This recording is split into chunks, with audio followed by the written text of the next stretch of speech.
question of what language Jesus spoke has intrigued historians, linguists, and theologians for centuries. The topic is not only a matter of academic debate, but also of cultural and spiritual significance. Some recent claims have suggested that Jesus may have spoken a Nubian dialect, or that some of his recorded words bear a resemblance to ancient Nubian languages. To address these claims, it is essential to journey through the landscape of history, linguistics, and cultural exchange in the ancient world, carefully examining the evidence, both direct and circumstantial, that surrounds the languages of Jesus' time and place. Let us travel back to the 1st century AD, to the region of Judea, a land marked by the crossroads of empires and the convergence of cultures. Judea, situated at the eastern edge of the Mediterranean, was a melting pot, a place where the echoes of ancient traditions met the ambitions of imperial Rome. In such a dynamic setting, languages flowed like currents in a great river, each carrying fragments of history, identity, and belief. Firstly, it is important to understand the linguistic environment of Judea in the time of Jesus. The region was home to several languages, each serving different functions in the daily lives of its inhabitants. The principal spoken language among the Jewish people was Aramaic, a Semitic tongue that had become the lingua franca of the Near East after the Babylonian exile several centuries before. Hebrew, the ancient language of the Israelites, was still in use, particularly in religious contexts. It was the language of scripture, prayer, and temple rituals. Greek, too, had a significant presence, a legacy of the conquests of Alexander the Great and the subsequent spread of Hellenistic culture. Greek was the language of administration, commerce, and the educated elite, and it linked Judea to the wider Mediterranean world. Latin, the language of Rome, was present as well, although its use was generally confined to the Roman military and high officials. So, where does the Nubian connection come into play? The Nubian languages, part of the Nilo-Saharan language family, were spoken far to the south, in the region of Nubia along the Nile, corresponding to parts of modern-day southern Egypt and northern Sudan. These languages are distinct from the Semitic languages of the Levant, both in structure and vocabulary. The cultures of Nubia and Judea developed in separate spheres, though they were not entirely isolated from one another. Trade, migration, and political alliances sometimes brought distant peoples into contact. Nonetheless, there is no historical or linguistic evidence to suggest that Nubian dialects were spoken or widely understood in Judea during the 1st century. The claim that some of Jesus' words resemble ancient Nubian dialects requires careful scrutiny. To assess such a claim, linguists look for systematic correspondences in phonology, morphology, syntax, and vocabulary, not mere surface similarities or coincidental resemblances.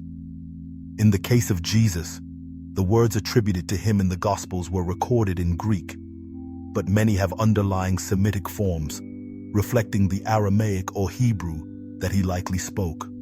For instance, phrases such as Eli, Eli, lima sabachthani, transcribed in the Gospel of Matthew as Jesus' cry from the cross, are clearly Aramaic in structure and meaning.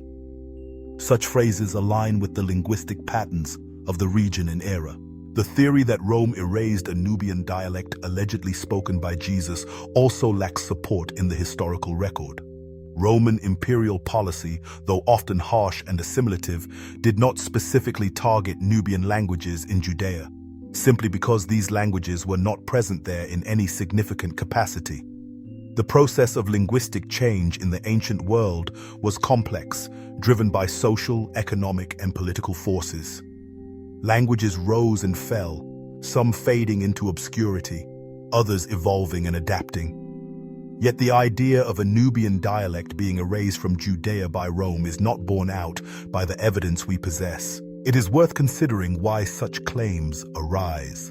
The search for hidden or suppressed histories, especially those involving marginalized groups or overlooked cultures, is compelling. It reflects a desire to challenge dominant narratives and to recover voices from the past that may have been silenced.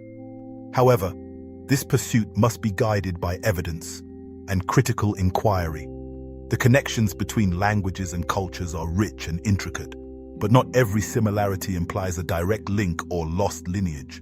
Instead, what the historical and linguistic record reveals is a fascinating tapestry of interaction in the ancient world.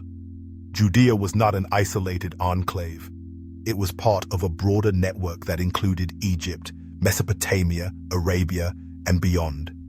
Aramaic, the language most closely associated with Jesus, itself bears witness to centuries of cultural exchange. It originated in the ancient kingdom of Aram in what is now Syria and spread across the Near East, absorbing influences and adapting to local contexts. Aramaic inscriptions have been found from Egypt to Iran, testament to its wide reach. The Jewish communities of Egypt, particularly in Alexandria, maintain their own linguistic traditions, blending Hebrew with Greek and Egyptian elements. In the south, the Nubian kingdoms of Kush and Meroe flourished, developing distinctive artistic, religious, and linguistic traditions. Trade routes traversed the Red Sea and the Nile, carrying goods and ideas, but the linguistic boundaries between Nubia and Judea remained largely intact. If we look for moments of contact between Nubia and Judea, we find them mainly in the realm of trade and diplomacy. The Hebrew Bible mentions interactions with Cush, the biblical name for Nubia, especially in prophetic literature. These references, however, do not indicate linguistic assimilation, but rather recognition of Nubia as an important and powerful neighbor.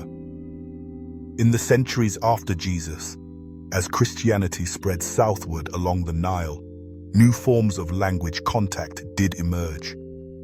By the 6th century, the Nubian kingdoms had adopted Christianity, and the translation of religious texts into Nubian languages became an important task.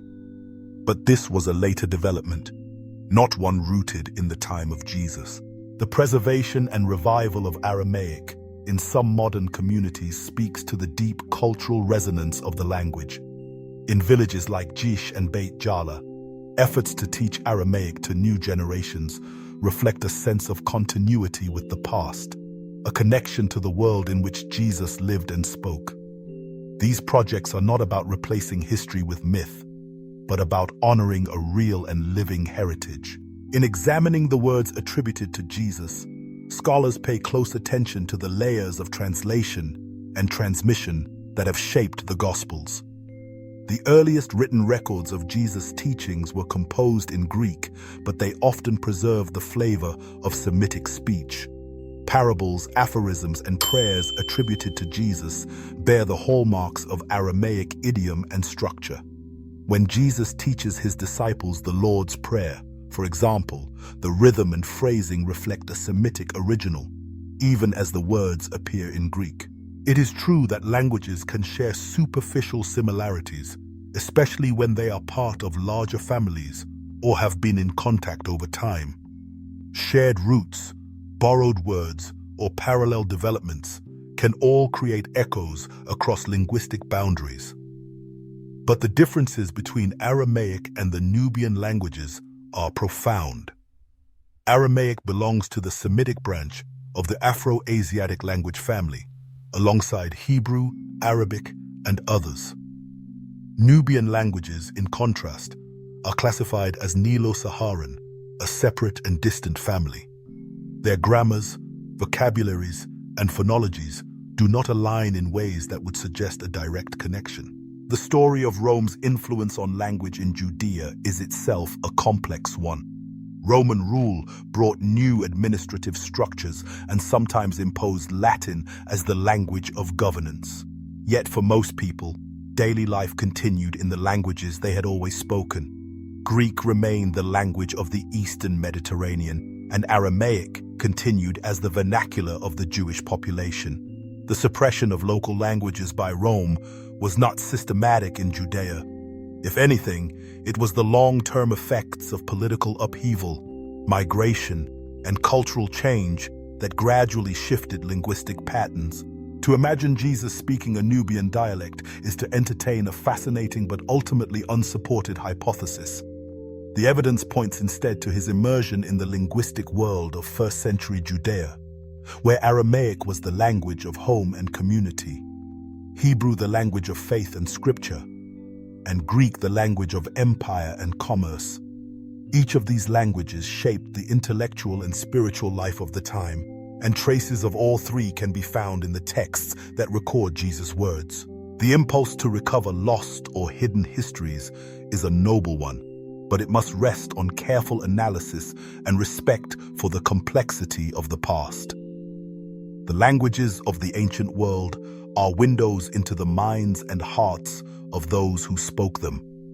To understand Jesus' words, we must listen to the echoes of Aramaic and Hebrew, to the rhythms of ancient prayers and teachings, and to the dialogue between cultures that shaped the land of Judea. Yet the story does not end there. The broader question of language, power, and identity in the ancient world remains as relevant today as ever. Languages rise and fall, sometimes under the pressure of empire, sometimes through the slow tides of change. The fate of Aramaic, once the dominant tongue of the Near East, now preserved in small communities and liturgical traditions, is a reminder of the fragility and resilience of cultural heritage. In Nubia, too, the journey of language tells a story of adaptation and survival. The ancient Nubian languages, once spoken along the banks of the Nile, have left traces in inscriptions, manuscripts, and oral traditions. The spread of Christianity brought new scripts and new forms of expression, as the Bible and other texts were translated into Old Nubian. The study of these languages reveals a world of creativity and exchange, distinct from but not unrelated to the wider currents of Mediterranean history. The allure of forgotten dialects and erased histories speaks to a deep human longing, the desire to connect with those who came before, to recover what has been lost, and to honor the diversity of human experience. In the case of Jesus and the languages of his world, the evidence leads us to Aramaic, Hebrew, and Greek, not Nubian. But the conversation does not close the door to further discovery. New archaeological finds, advances in linguistics, and the careful study of ancient texts continue to enrich our understanding of history. The claim that some of Jesus' words resemble ancient Nubian dialects may reflect a broader fascination with the unexpected intersections of culture and language. It is a reminder to approach the past with curiosity, but also with rigor and humility. The real story, as revealed by the best available evidence, is no less remarkable. It is the story of a man whose teachings crossed linguistic and cultural boundaries, whose words were shaped by the languages of his time, and whose message resonates across centuries and continents. In summary, while it is tempting to imagine hidden connections and lost dialects, the historical and linguistic record offers a clear answer. Jesus spoke Aramaic, with knowledge of Hebrew and some exposure to Greek. Nubian languages were not present in Judea during his lifetime, and no credible evidence supports the claim that his words resemble ancient Nubian dialects. The true legacy of Jesus' language lies in the enduring power of his words and the rich linguistic tapestry of the ancient Near East. As we reflect on the languages of the past, we are reminded of the importance of preserving linguistic diversity and honoring the voices of all peoples. Every language carries a world within it, a world of memory, imagination, and meaning. To listen to the words of Jesus in their original context is to enter a world alive with the sounds of Aramaic, the chants of Hebrew, the discourse of Greek, and the distant echoes of other tongues.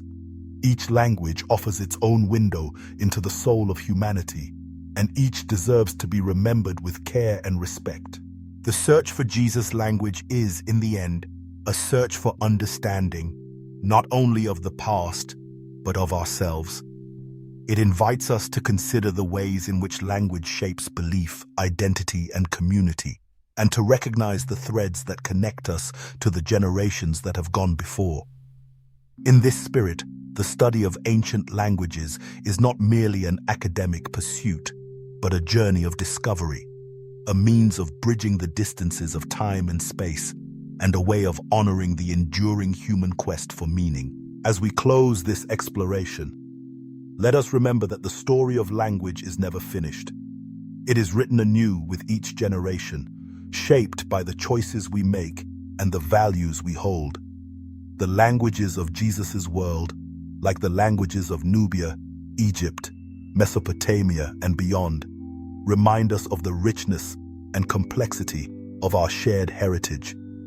They invite us to listen with open minds and open hearts, to seek truth in the patterns of words and the silences between them, and to cherish the diversity that is the hallmark of human civilization. Thus, while the claim that Jesus spoke a Nubian dialect is not supported by historical or linguistic evidence, the broader quest to uncover the languages of the past remains a vital and inspiring endeavor. It is through such inquiry that we come to know not only the words of Jesus, but the worlds in which he lived, taught, and transformed history. And if you're still here, maybe your soul has just been touched in its deepest place. At Tales of Black, every story is a ritual, a reminder that some memories aren't written in books, but in bone and blood.